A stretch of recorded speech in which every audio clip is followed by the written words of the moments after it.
Feeling the sit bones connecting into the ground. Feel the spine elongating up towards the sky. Shoulders back, chin back, crown up. Inhaling down across the front side. Exhaling up the back side. Soften the face. Soften the shoulders. Inhale, chest and belly rise. Exhale, chest and belly fall. Inhale, chest and belly rise.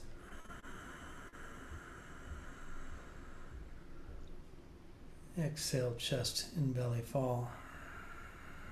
Soften the shoulders. Lengthen the spine. Relax the face. Pull the chin back. Keep opening that space between the pubis bone, the heart, and the crown. And at the same time, relaxing the shoulders, relaxing the face, relaxing the thighs. Inhale, chest rises, belly rises. Exhale, chest falls, belly falls.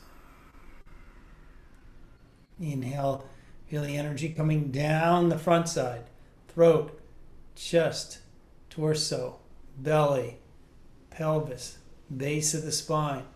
Exhale, feel the energy coming up the tailbone, lumbar spine, thoracic spine, cervical spine, up to the back of the crown, back of the head, and out through the crown. Inhale, down the front, face, throat, heart center, belly center, pelvic center, base of the spine.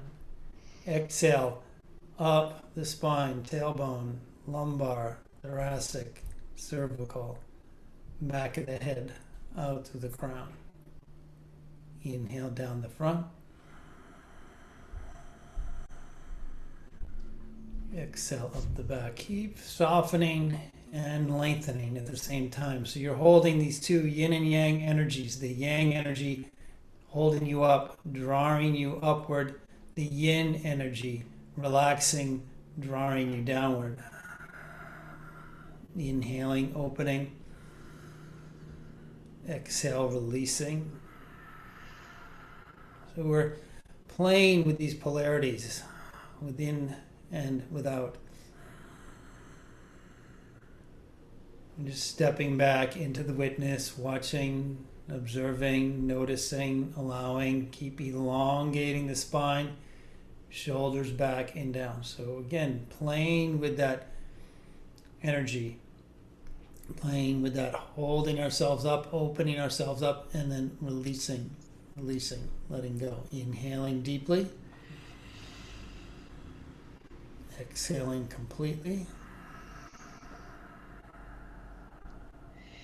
Inhale deeply.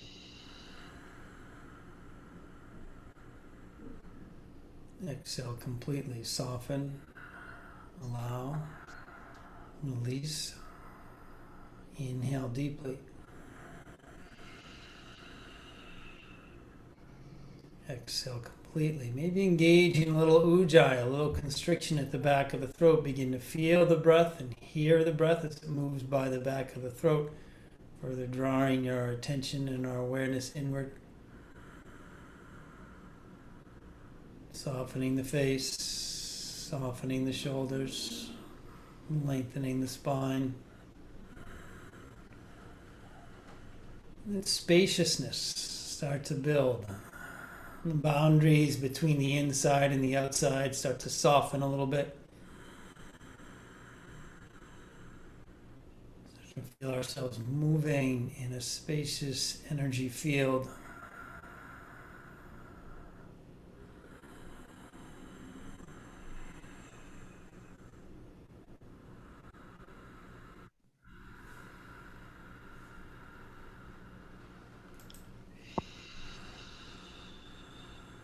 Softening the shoulders, softening the face, lengthening the spine. And we're going to begin a mantra. We're going to layer over this awareness of the body, this awareness of the breath. We're going to begin to chant Om Namah Shivaya. Om Namah Shivaya. Om Namah Shivaya. Om Namah Shivaya.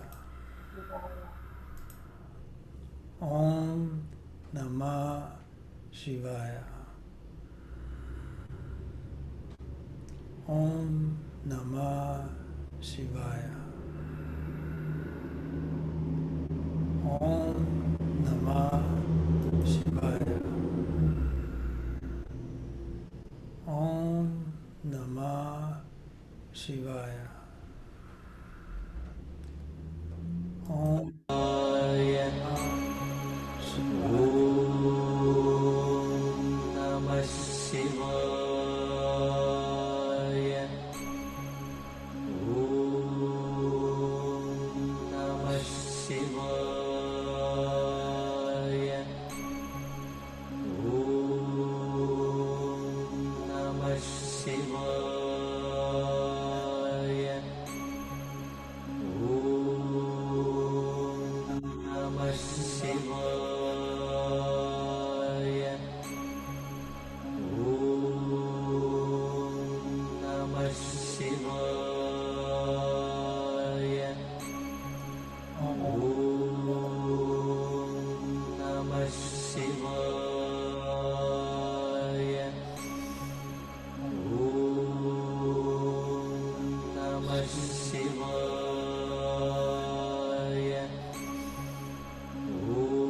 Shoulders, knee to spine, and back, round up,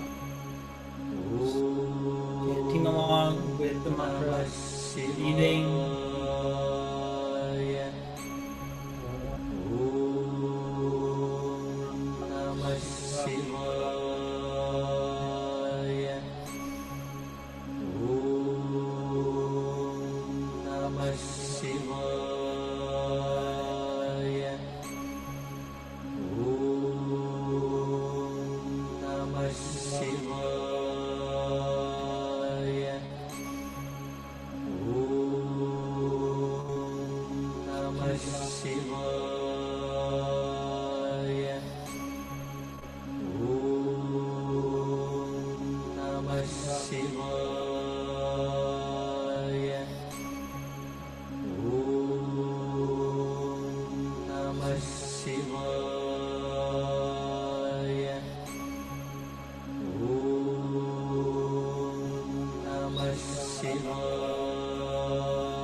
Sitting up nice and tall, shoulders back, round up, focusing on the eyebrow center. The mantra start to permeate mind, body. Namah Shivaya.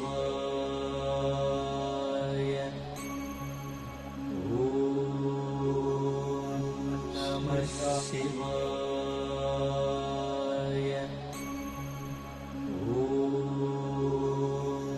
Namah Shivaya.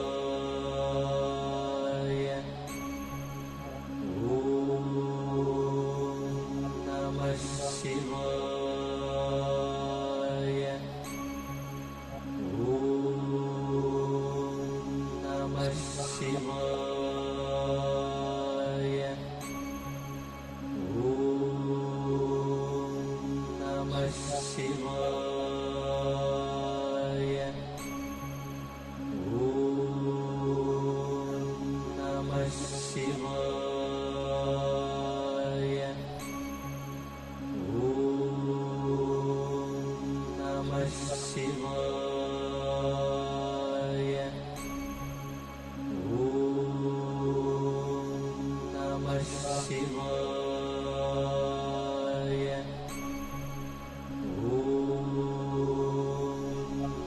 Shivaya. Om Namah Shivaya. Om Namah Shivaya. Om Namah Shivaya. Om Namah Shivaya. Om Namah Shivaya. Om Namah Shivaya. Om Namah Shivaya. Om Namah Shivaya. Om Namah Shivaya. Om Namah Shivaya. Last minute here. Om Namah Shivaya. Getting up top. Om Namah Shivaya. Om Namah Shivaya. Om Namah Shivaya. Om Namah Shivaya. Om Namah Shivaya. Om Namah Shivaya. Om Namah Shivaya. Om Namah Yeah.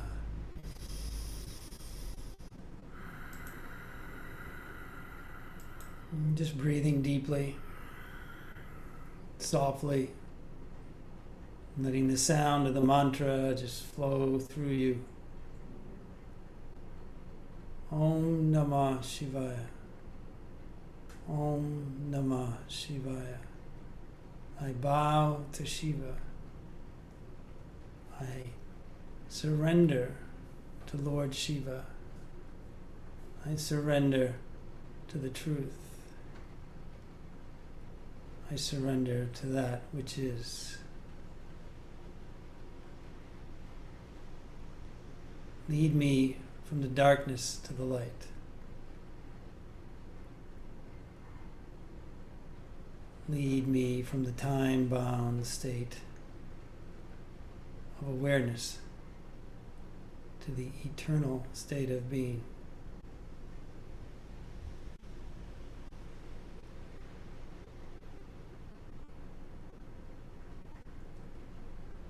Lead me from the unreal to the real.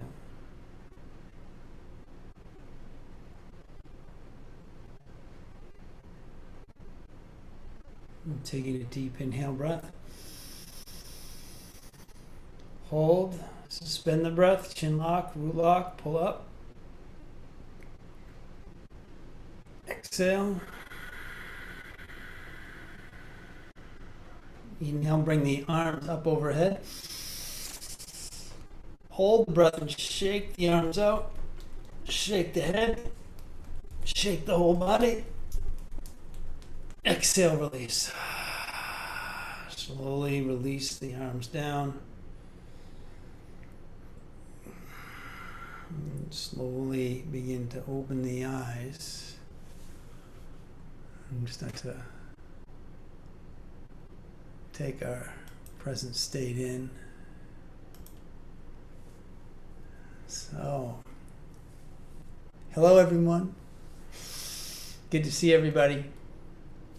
Thank you all so much for being here today and joining me on this journey into Satya. Today we're going to go dive into the truth, whatever that may be. So this is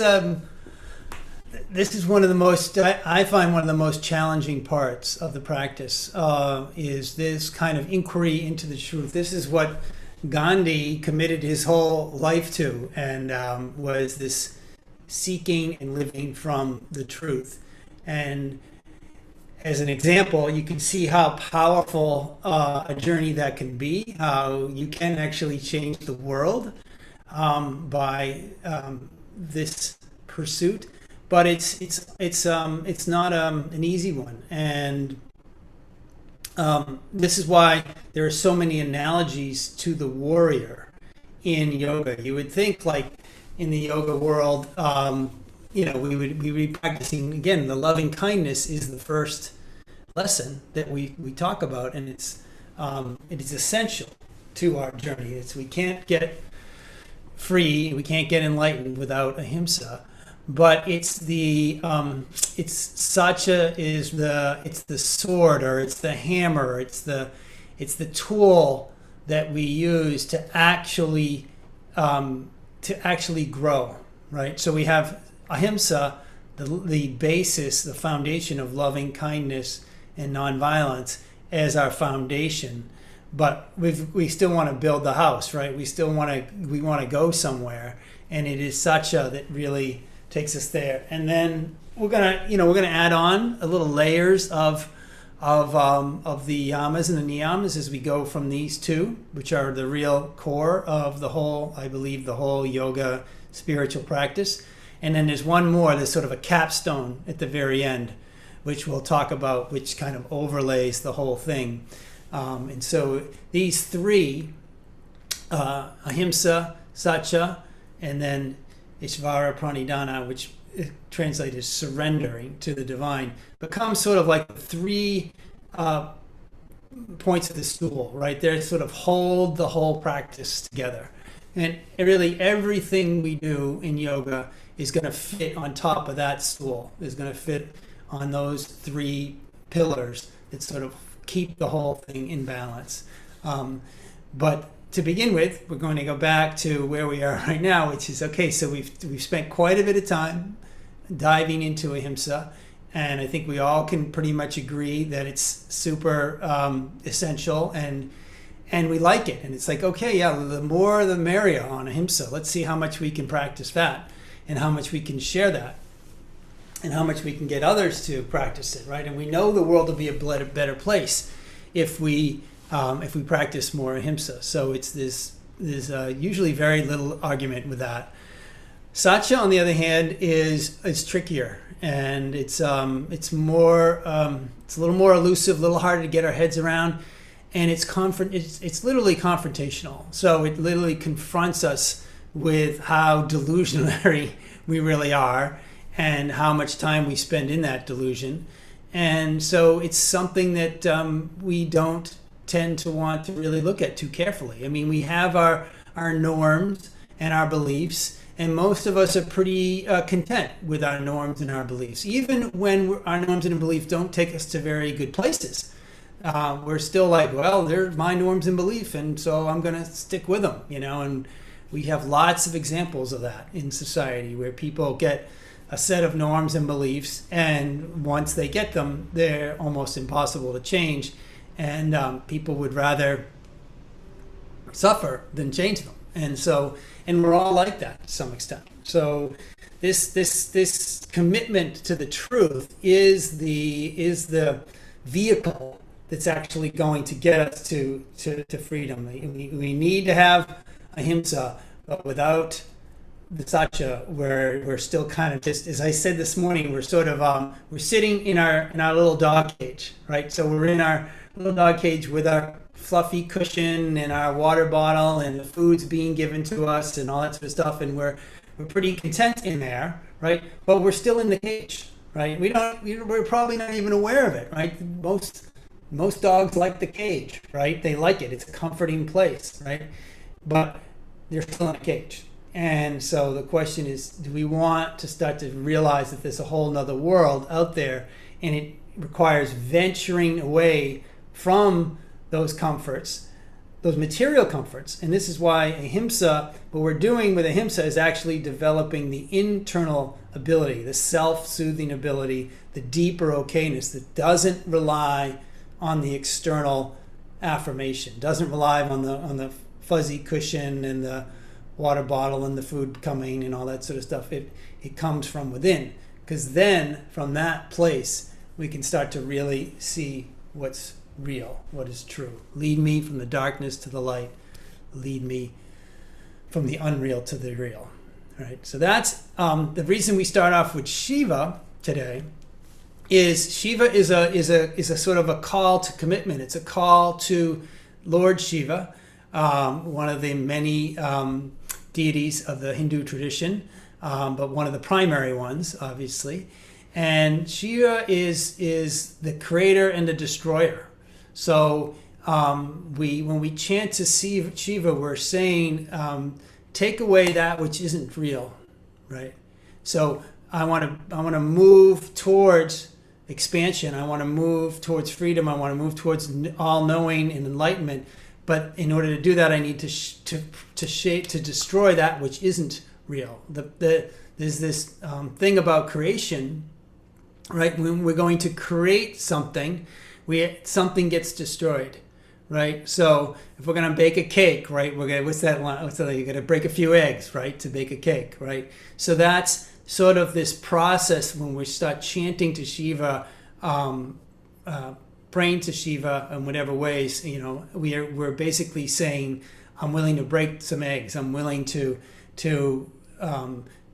let go of my delusions, to move forward. So it's actually a very courageous mantra. There are other mantras which are much, again, more a little more inert, or a little bit more comforting, right? Shiva is really that's the warrior chant. Like, okay, I'm ready to go. I've got my backpack on. I've got my ahimsa backpack. Here we go, right? So we chant to Shiva to start moving us out of our comfort zone, right? Moving us into unfamiliar places. We're basically saying, I'm ready, here we go. And we might have to retreat. There's going to be times of rest, sometimes when we're not going to be able to do Shiva every day, right? Maybe we'll chant to Ganesh or some of the other kind of a little bit more deities which are a little more on the comforting, protective side. But when we start off on this road of Shiva, we're saying, I want to see reality. I want to be real. I'm willing to step outside the cage of my comfort zone and be with what is real. And so this is actually one of the big parts of yoga and meditation and all spiritual practices, is that willingness to go places that are unfamiliar and to see what we haven't seen before. And there's some really nice quotes in here about once you're actually in that place. She talks about going away, and this reminds me of like when went to India, and you come back into the cage, or the proverbial cage. It's often there's this kind of weird juxtaposition that you start to feel like there's a dulling going on. There's the cage is nice and it's lovely in a lot of ways, but you lose this vibrancy that comes from being out there, being exposed. You've built up your capacity for this vibrancy, and now you want it. You want to be in that level of awareness and that level of aliveness. Have you guys seen the movie My Octopus Teacher, or whatever it is on Netflix or something? I think that's the name of it. But if you just look up Octopus and Teacher on Netflix, it'll pop up, and it's a pretty cool story of this man who goes and dives in the ocean off of South Africa every day for like a year, and it's in that transformation of getting used to that aliveness of of another environment and the elements, and it's not comforting at first. It's actually pretty damn scary.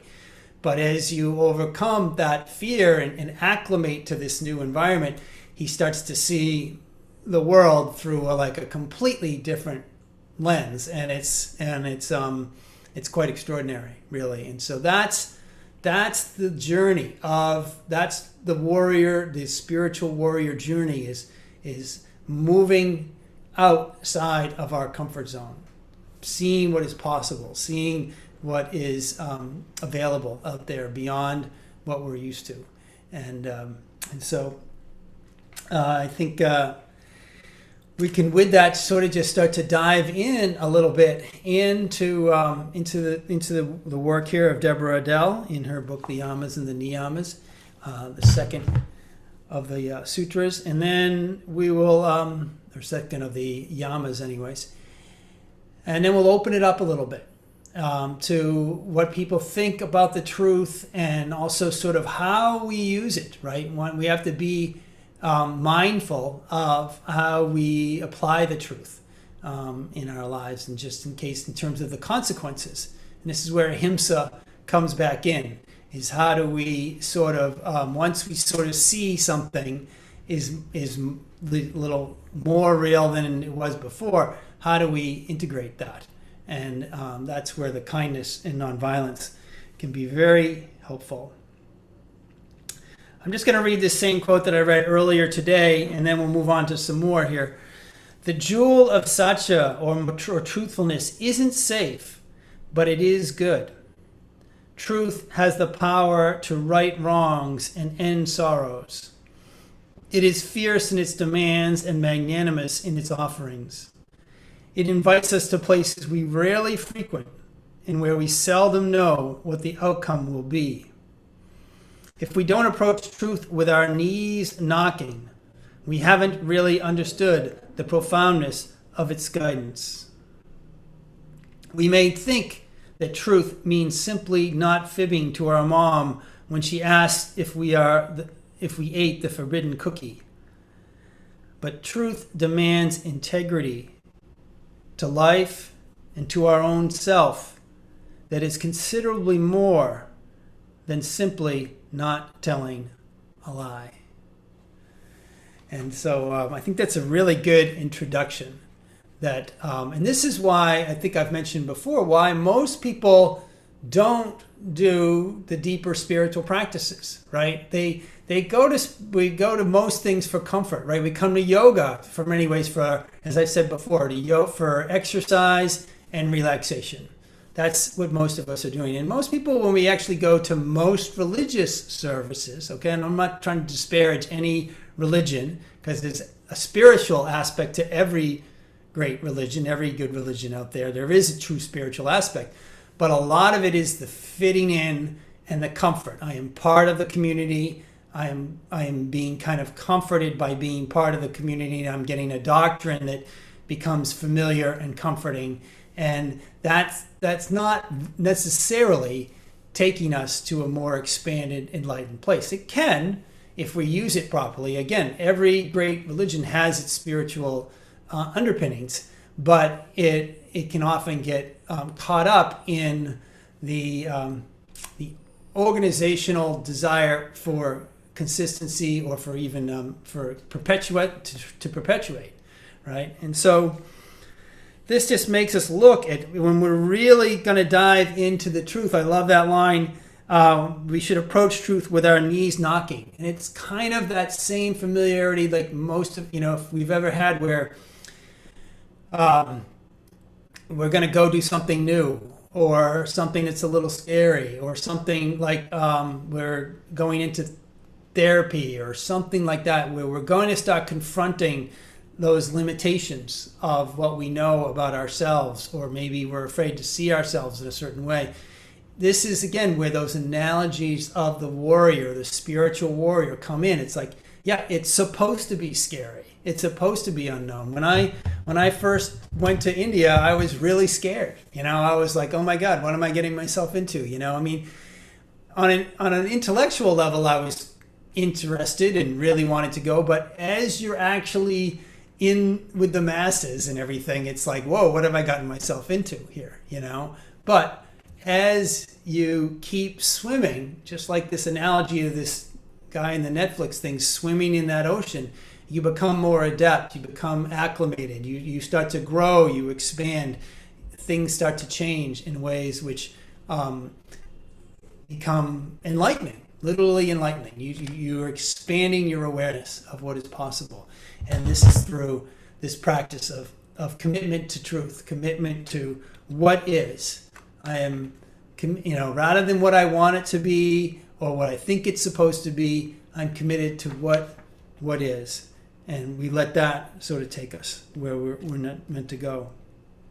When we are real rather than nice, when we choose self-expression over self-indulgence, when we choose growth over the need to belong, and when we choose fluidity over rigidity, we begin to understand the deeper dynamics of truthfulness, and we begin to taste the freedom of goodness of this jewel. So, does anybody want to say anything at this time about, what maybe truth is bringing up for you, or if there's something that you want to share with the group before we continue? This might be kind of giving an introduction, or a question that you want to make sure gets answered today. Anyone? Aubrey, can you unmute yourself, please?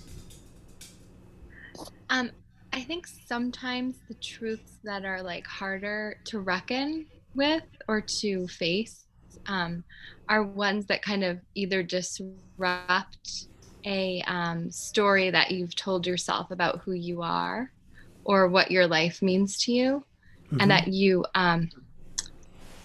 didn't necessarily truths that you didn't necessarily let yourself experience before you come to your, realization about something, or where you have an honest moment with yourself about why you're feeling a certain way, right? Because oftentimes our secondary emotions are just like masking the truth of our primary emotions. So if we, for example, if we're angry about something, the truth might be that we're actually very sad about something, but it's harder to face the sadness, the truth of the sadness, and whatever that sadness implies, whether it's loss or grief or disappointment. Yeah. And it's easier perhaps to have the anger, which is not the truth of the feeling, but it's a great way to hide behind a feeling that's scary or uncomfortable. Sure. So I think those are the types of truths about that, yoga, what I, love about it, kind of can bring us to those truths. I agree. I mean, yoga, meditation, good therapy, they're all sort of trying to help us get below those sort of surface reactions, because you're absolutely right. We may not want to confront something underneath. It's that notion about crying over spilt milk, right? Or you overreact, and we all have had this. I had this recently, and some of like I was starting to have some just internal difficulty. But the biggest thing I noticed was a loss of patience. So that was sort of the loss of patience was the surface reaction, right? But actually it was masking some underlying sadness and other things that that you mentioned, just some feelings of loss or disconnection, but what it was showing up as is a lack of patience with myself, with other people. And so I agree. There's this whole how can we take the time and the energy and use the conscious qualities of reflection to start to unearth this other stuff that's within us and that's all around us all the time. So that's a good way of putting it, I think. Thanks, Aubrey. Anyone else want to make a comment about the truth as we continue? I mean, there's so much here. One of the things I wanted to bring up again, which we talked about last time, and she mentions it, she goes right into this right now, is about lying. All right. So we talked about this a little in reference to Esther Perel's book, Mating in Captivity, and why people lie, right? And I think this is it's really important to understand why we lie. And we tend to lie, again, because we're protecting something. We're protecting some part of ourselves that we don't want to expose, or we don't want to deal with the consequences of that truth within ourselves. She writes here, Carl Jung writes, a lie would make no sense unless the truth was felt to be dangerous. Why do we lie? Are we afraid to hurt someone's feelings, or afraid if we told the truth we would not be liked or admired anymore?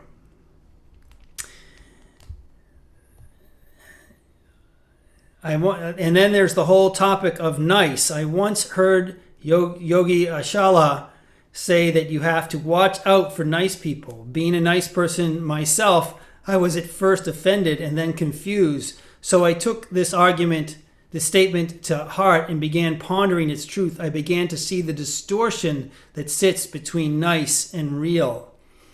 Nice is an illusion, a cloak hiding lies. It is an imposed image of what one thinks they should be. It is a packaging of self in a presentable box imposed by an outer authority.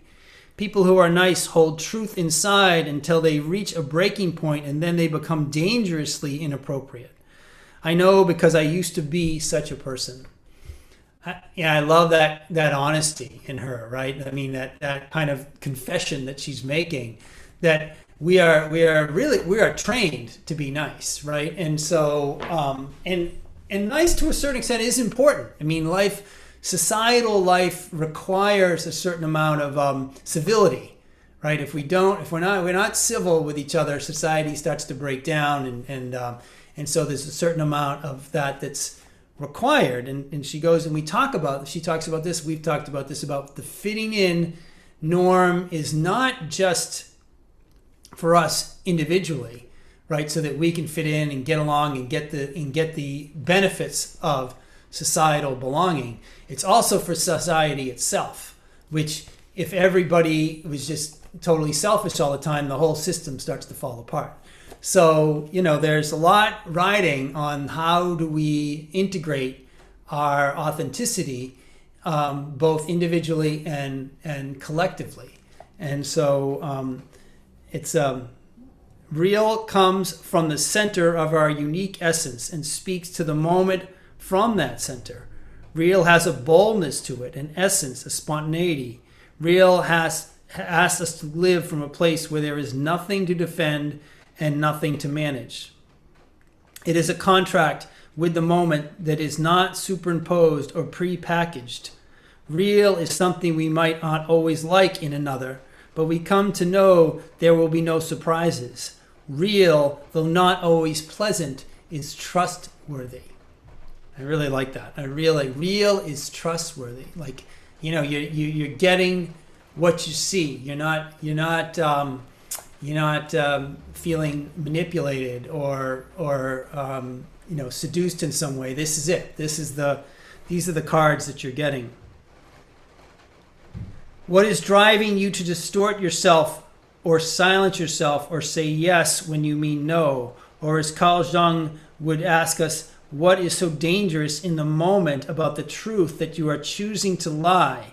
These are questions that merit our pondering.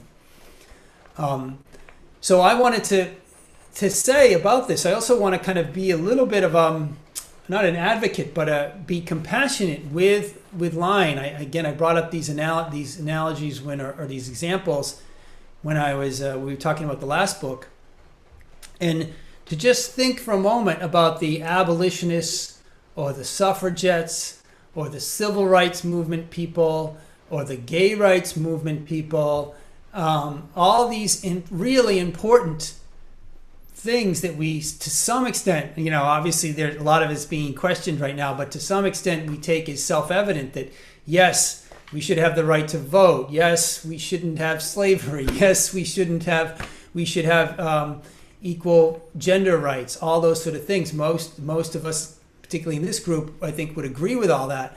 But that hasn't been the case over history, right? And you can bet for sure that most of those people lied at some point, right? They lied in order to move their core cause forward, and in order to move towards what they knew inside was true, right? I think about the suffragettes, right? The women who went out and advocated for the right to vote. Do you think that they were always telling their husbands what they were doing? Like, oh yeah, I'm going to the suffragette rally. Yeah, no, they weren't doing that. There's no way they were doing that, right? They were making up excuses, right? And we look at that now and can say, well, I'm glad they made up those excuses because we now have the right to vote, right? But from the spiritual standpoint, one would say, yeah, they were a little off the beam. They weren't fully, in their truth, right? So this is where this really, we have to be kind of compassionate with understanding, there are consequences to the truth, and how do we reconcile those consequences? Yes, it is admirable to be able to be truthful and to be able to, but it's also admirable to be genuine and admirable to say what is really true for me. When you think about how many gay people, for instance, killed themselves, and probably still do in many parts of the world because it was so, they couldn't reconcile that fitting in with society, right? And it was so painful for them that they may have hurt themselves or taken their own lives, right? And we can all see what a sadness that is, and how do you live with this truth that is within you if there's no room for it? Because on the other hand, you one of your primary needs in life is to be part of the community.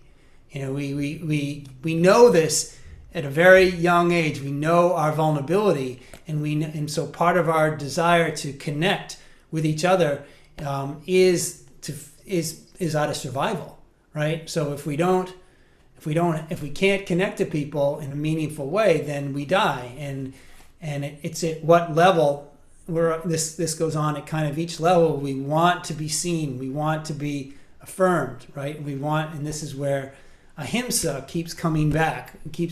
How can I practice loving kindness with myself and with others? How can I practice loving kindness with myself, with each other? Oh, here's another piece of truth. How can I include this truth in to my reality as well? How do I soften around this reality as well? And so it's a pretty intense, back and forth that we're doing as we keep expanding into reality, and then having to keep holding space for this as well, holding space for our own reactions as well as what's happening. And so there's a lot here. Does anybody want to make any comment about this whole thing? Madeline would like to make a comment about this. Make sure you're off of mute there, my friend. I'm off of mute. Just to go back to the comfort zone. Right now with the pandemic, we're all staying in, and that's our comfort zone. And to walk out of the house or do something, it's scary. It really is. I know that I'm at the Cape right now, and I see people around here all with masks and everything because it's a rule up here. Mm-hmm. But the thing is that I don't always feel that comfortable about going out, and that's a big leap for me. I'm very comfortable staying in all the time, but you do have to go out, and you're right. It's hard to make that leap. Yeah, it is hard to get outside our comfort zone, but it's again, it is a requirement of our spiritual growth, right? We really, if we're just always looking towards comfort, we're gonna keep. It's gonna, this is what kind of stagnated. Conservatism, right? So very stagnated. Yeah, so taking what is it? I don't have the quote with me right now by Helen Keller, but she basically has this great quote about we want to be exposed. Like the more exposure we get, the more aliveness we have. And so I'll find the quote and share it with you next time, but it's really good.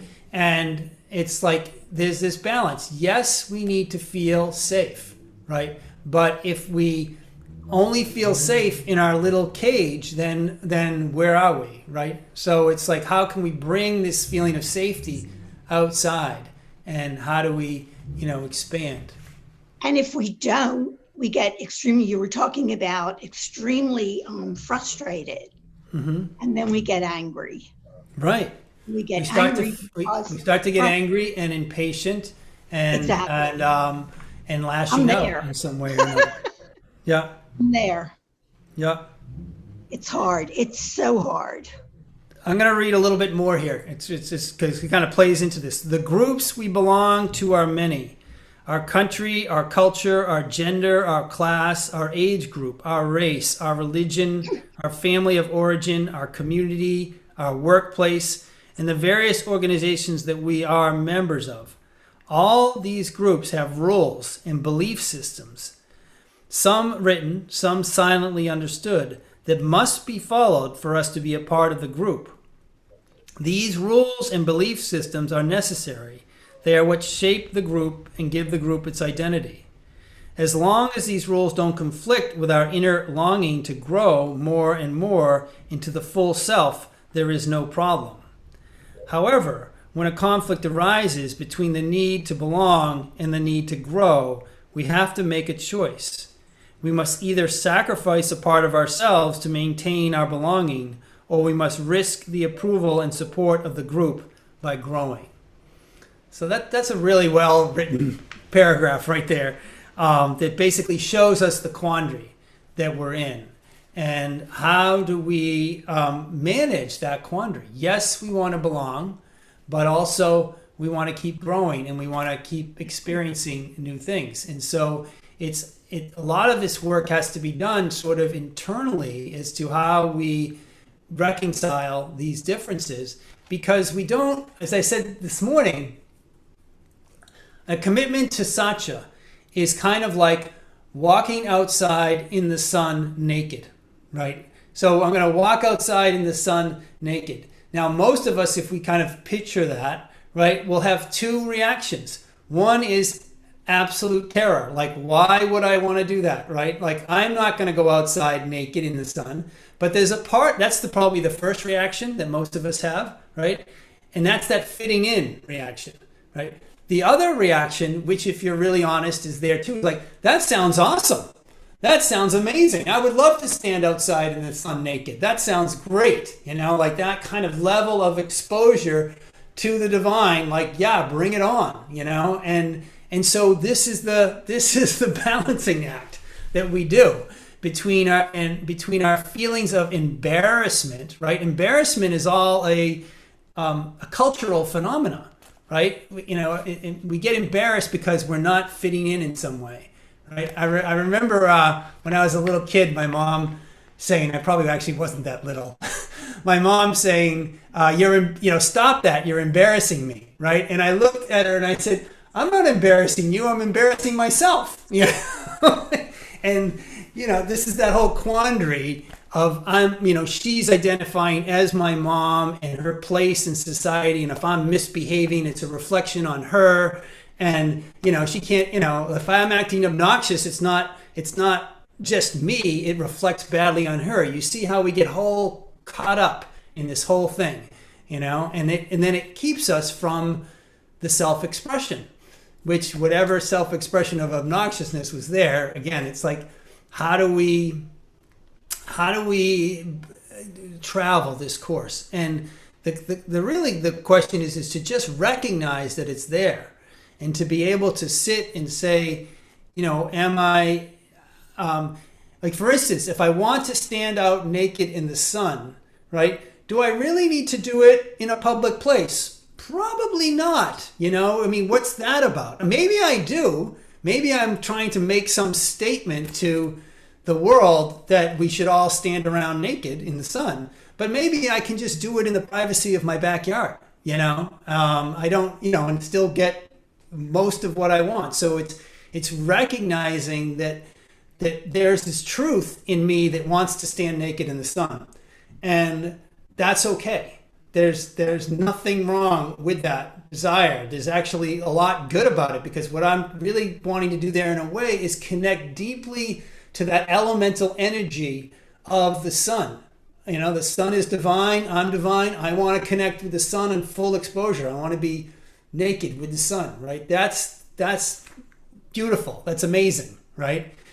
However, okay, how do we now reconcile that and the fact that, yeah, you could get arrested if you did that out in the middle of the sidewalk, So how do we, reconcile these two things? And herein lies this malleability of the truth, right? Where it's like, okay, maybe I don't expose myself that way, or I don't because I want to fit into society. I don't want to get arrested. I have to curtail something a little bit. I have to this is why people, used to renunciate, and they still do in some places, to get away from those societal expectations so that they could be free all the time. But you make a big sacrifice to do that, right? Especially in our culture, in Indian culture, there's a renunciant culture, so you can kind of get away with it a little bit easier, but not so much here in the West. Hello? Yeah. Greg? Yeah. Hello? Hi. Denise? Hi. Denise. So what I kind of think people want, it's about how they want to be perceived. And the bit with the going outside in the sun, to me, is beautiful. I have privacy, so I can do that. I mean, my kids may say, oh, my mom's a whack job, but it is a very liberating feeling to be able to just run outside, just to throw an old tomato out back and whale it, and I don't have to be fully dressed. But it is that opening up. And I would say, if I said, oh, I went outside naked today, and I was telling my family members, I have a sister-in-law who would think I am definitely off the deep end, whacked, and I have an aunt who'd say, she's so cool, man, that she can do that. I love it.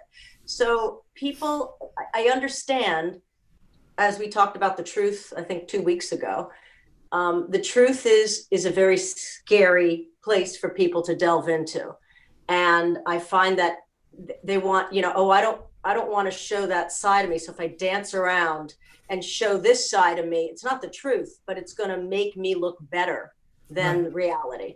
And I don't care if you're angry about something, happy about something, or, and as I think I said too a couple of weeks ago, when I talk about the truth to my mother or parents, as this has nothing to do with like lying, but it's about the truth of who you are, how you treat others. And it feels so much better to be in that place for me, which I've been working on for years and years and years. I love it, but I find not everybody around me can get there. So I just become quiet instead of lying. I guess, sometimes it's easier for me just to zip it and listen and just be there, because some people just don't want to address the truth. Absolutely.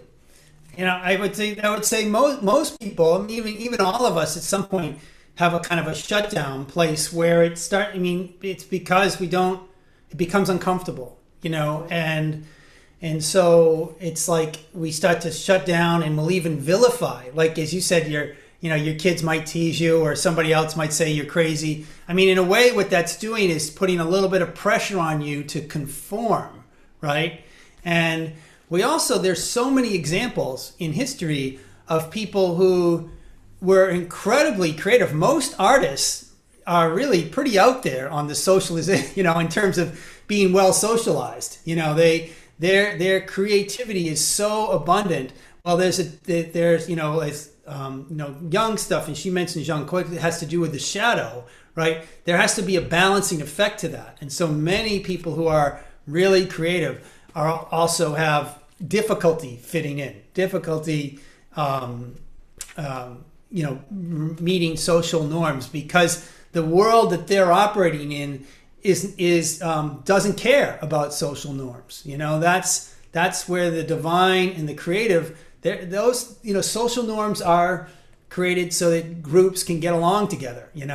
And but the creative and divine aspects of ourselves, and I'm not saying all. I mean, certainly the loving kindness is part of the divine act too, but it's more like, how can I keep exploring that truth?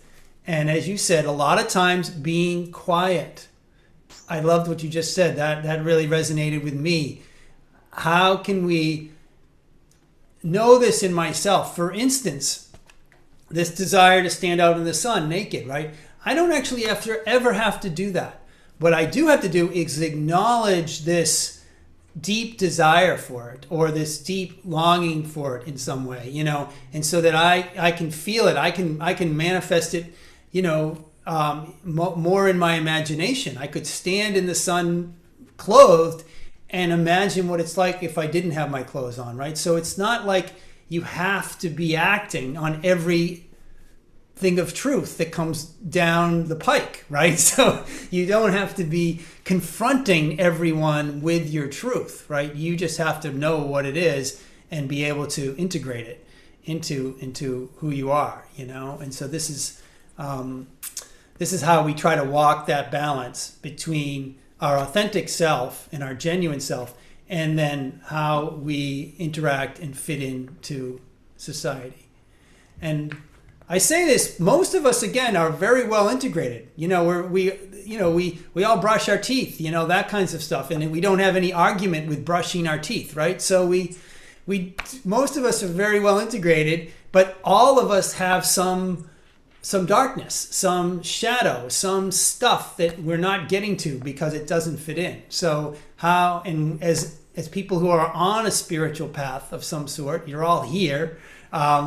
It's like what we're trying to do is say, okay, well, how do we acknowledge that and integrate that and play with that, and maybe find places where we can play and dance in this. I mean, I keep using this analogy, but it's a good one, of dancing in the sun, or being able to recognize a deep connection with somebody, and have it be safe, and have it be okay, and not have it be wrong. Or I really like using the gay rights movement, because you can just we can all put ourselves in that place of loving someone, but also be so conflicted with, this isn't right in some way, or this isn't wrong. We've all, I'm sure, been there in some way, shape, or form.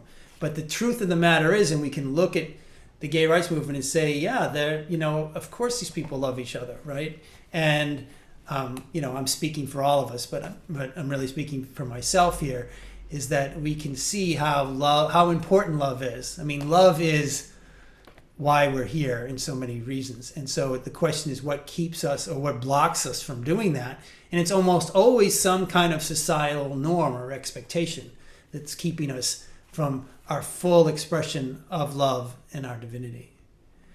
The last thing I kind of want to finish up on here today, this time always flies really quickly, is this idea of fluidity and the truth, that truth does change over time. She goes into, Carl Jung understood the fluidity of truth when he made the statement that what is true at one time for us at some point no longer serves us and eventually becomes a lie. He understood that truth changes over time. What was true when we were 2 years old is no longer true or even relevant when we are 17. The guideline of truthfulness asks us to update our beliefs and values and views in order to stay current with ourselves and our surroundings. So what I like about, we can use that analogy of how we see our parents, or the truth of our parents, right? So when we're a little kid, our parents are like these kind of God-like figures, right? We're completely dependent on them, right? And so they can do no wrong, and they're it, and this, and so this is why so much of our psychology comes out of those few years and what that relationship with our caregivers is, right? And then we move maybe into like an adolescent phase where we're more in a rebellious phase with them, and we're kind of fighting against them, and we can see them as terrible, and we often say terrible things to them and all that kinds of stuff, which is really our own internal insecurities coming out. And then we move into maybe our 20s and 30s where we distance ourselves from our parents, and we sort of say, you know, I'm going and do my own thing, and they're doing theirs. And then later on, if we're lucky, if we all keep living, we kind of get a reconciliation with our parents and realize, well, they weren't, you know, actually, they were just trying to do the best they can. And they're actually pretty good people, and I'm grateful for them. And I'm generalizing here. There's lots of stuff along the way. And then finally, near the end, there's a sort of turning of the table where, you know, they go into some, they're going to die, right? So we have to change our relationship to them in terms of our role with them. And so our truth relative to our parents and who they are keeps evolving and changing. You know, we see them, and this is going on, actually. I mean, it's a very poignant example, but it's actually happening all the time. We are evolving, changing, and how we see things. And this is a good thing, right? This is part of our evolution, to be able to see things more broadly, more prospectively, more eternally, right? We stop looking at things as, oh, this person is a, you know, stupid, or how we stop labeling people in one way, and we start seeing them as this much more holistic, elastic, evolving thing. And hence we see ourselves that way too. We are evolving and changing and growing. Would anybody else like to make a final comment about Satya before we close up the class today? No? So I really want to thank everybody for this. This is really, in many regards, we're going to go and, you know, we're going to use these two tools now to explore the next several yamas and niyamas, to really kind of, we're going to use under that, through the lens of ahimsa and satya, we're going to look at the next levels of the lessons, and then kind of wrap it up at the end with the whole thing. So, but just maybe for this next week, just sitting with not only how am I deluding myself or deceiving myself or others, but also sitting from a place of compassion with that. This is the most important thing. Like, there's a reason why you're doing that, and not to be judgmental about yourself, but to actually be compassionate with it. There's some little child in there. Remember, we start experimenting with lying as a child, right? To see if we can get our needs met.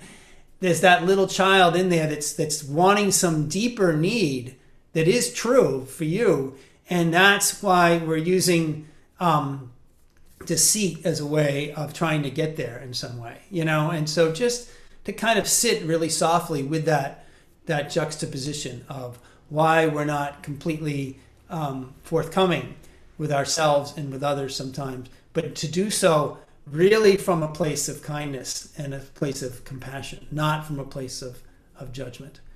And see where that takes you, all right? It makes more room, more space, maybe.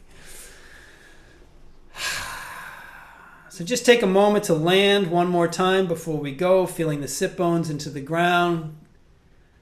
Just maybe a moment of gratitude for this, for Shiva joining us today, for that enlightener, for each one of us being here, being courageous on our own path, and being courageous together. And bringing the palms together at the heart center. Taking a deep inhale.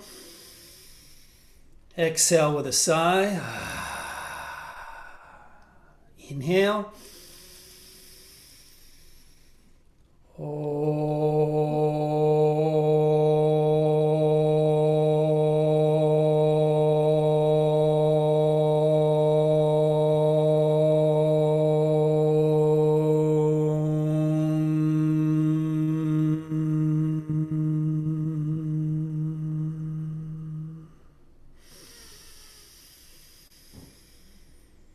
All that is sacred and divine in me bows to you and honors all that is sacred and divine in you.